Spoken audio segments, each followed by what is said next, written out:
Our story today is Kutch. One spring morning, a big yawn came from the back of a deep, dark cave.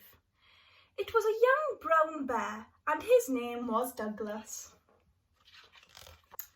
"I need a hug," said Douglas. So he wriggled out of his pyjamas, brushed his hair, put on a scarf, and went to look for one. "My best hugs are big," thought Douglas. So he went to the biggest thing he could find, wrapped his arms all the way around, and gave it a squeeze. It didn't feel quite right. "Ooh," grunted Douglas. "It's a bit too heavy." "My best hugs are tall," thought Douglas. So he went up the tallest thing he could find. He hugged the bottom, he hugged around the middle, and he hugged as high as he could reach. But it was all wrong, and it had splinters. "My best hugs are comfy," thought Douglas, as he trotted towards a cosy-looking bush.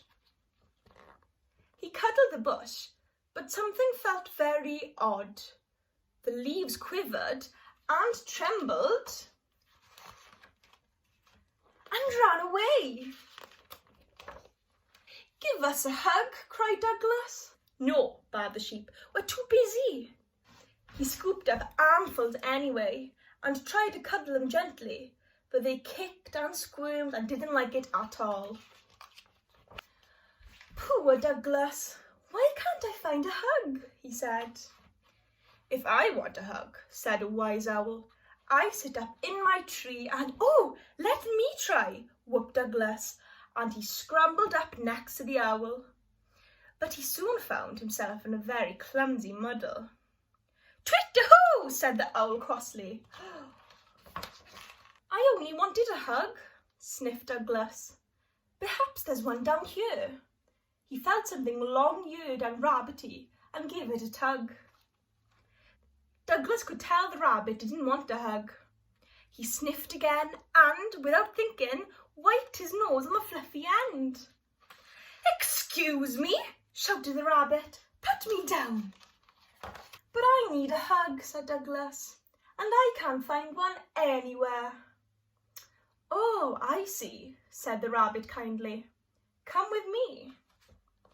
He took Douglas by the paw and led him round and about.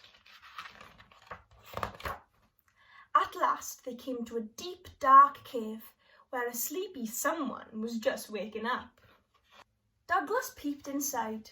He had the funniest feeling that he knew that someone very well. "Hug?" asked Douglas, and ran as fast as he could towards his mum.